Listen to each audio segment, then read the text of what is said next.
اللہ کا وعدہ ہے جو تیرے نصیب میں ہوگا وہ تجھے ضرور ملے گا، چاہے وہ دو پہاڑوں کے بیچ کیوں نہ ہو۔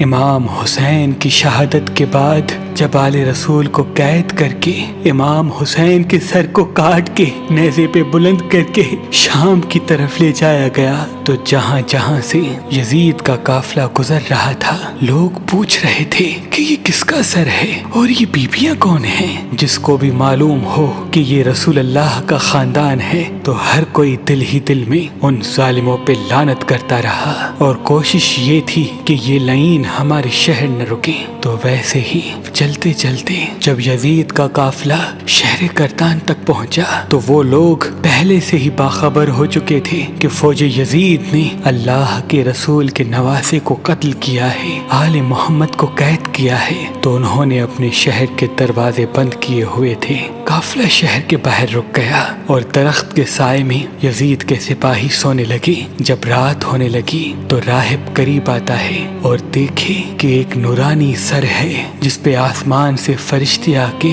سلام کر رہے ہیں اور وہ سر قرآن کی تلاوت کر رہا ہے۔ جیسے ہی واپس اپنے گھر جائے پوری رات سوچنے لگا کہ یہ کسی مقدس ہستی کا سر ہے۔ بس فوراً صبح آ کے سپاہیوں سے پوچھنے لگا کہ یہ کس ہستی کا سر ہے۔ فوج یزید نے کہا کہ یہ حسین ابن علی کا سر ہے۔ تو اس نے پوچھا کون حسین؟ اتنے میں شمر کہنے لگا حسین فاطمہ کا بیٹا، محمد کا نواسا۔ وہ چیخ کے زمین پہ بیٹھ گیا اور کہنے لگا کتنے بدبخت ہو، اپنے رسول کے نواسے کو ہی قتل کر دیا، اور یہ عورتیں کون ہیں؟ شمر کہنے لگا یہ رسول اللہ کی نواسیاں ہیں، بیٹیاں ہیں۔ وہ رو رو کے کہنے لگا اے شمر مجھے اس مقدس سر کو ایک رات کے لیے دے دو۔ شمر کہنے لگا یہ قافلہ شام جا کے رکے گا کیونکہ ہمیں یزید سے بہت بڑا انعام ملنا ہے۔ راہب نے کہا میرے پاس 10,000 درہم ہے، اگر ایک رات کے لیے سر دے دو تو وہ میں تمہیں دے دوں گا۔ سب آپس میں صلاح مشورہ کرنے کے بعد اس بات تک آ پہنچے کہ ایک رات اور رکتے ہیں۔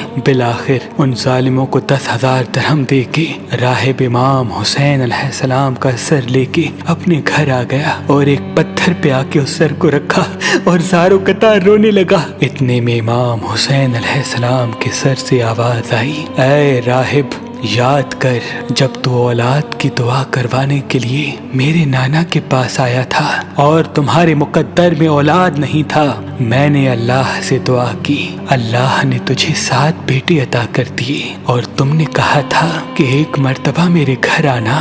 اے راہب آج میں حسین تیرے گھر آ ہی گیا۔ بس جیسے ہی امام حسین کے سر سے یہ آواز سنی راہب زور زور سے رونے لگا اور کہنے لگا اے میرے آقا حسین مجھے معاف کیجیے گا، اگر مجھے معلوم ہوتا تو میں بھی آپ کے قدموں پہ قربان ہوتا۔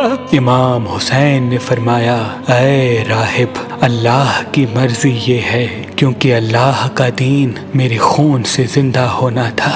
پوری رات وہ مولا حسین کے سر سے گفتگو کرنے لگا۔ جب صبح کا وقت قریب آیا تو راہب نے سوچا کہ میں مولا حسین کا سر واپس کیسے کروں۔ تاریخ نے لکھا وہ جو 7 بیٹے امام حسین کی دعا سے ملے تھے ان میں سے ایک بیٹے کا سر قلم کر کے شمر کے پاس لے گیا۔ شمر نے جیسے ہی سر کھول کے دیکھا تو کہنے لگا یہ حسین کا سر نہیں۔ وہ واپس آیا، دوسرے بیٹے کا سر قلم کیا، انہوں نے وہ دیکھا، پھر کہا یہ حسین کا سر نہیں۔ ایسے کرتے کرتے راہب نے امام حسین کے عشق میں اپنے 7 بیٹے قربان کر دیے۔ جب آخری بیٹے کا سر شمر نے دیکھ کے یہ کہہ دیا کہ اے راہب تو وعدہ خلافی کر رہا ہے، اگر حسین کا سر نہیں دیا تو ہم تیرے پورے خاندان کو قتل کر دیں گے۔ بس جیسے ہی واپس اپنے گھر پہنچا تو امام حسین کے سر سے آواز آنے لگی اے راہب اپنے سارے بیٹوں کے سر ان کے جسم کے ساتھ رکھو، اللہ کے کرم سے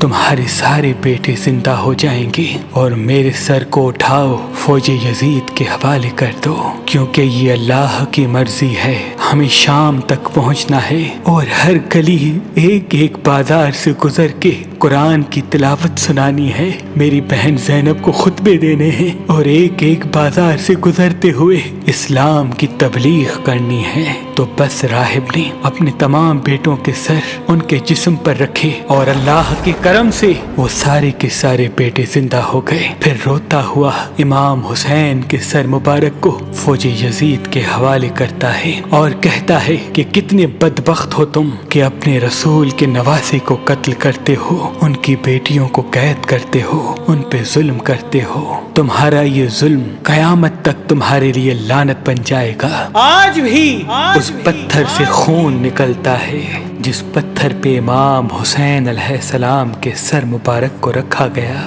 کیونکہ شہید کبھی مرتا نہیں اور خون ناحق کبھی چھپتا نہیں۔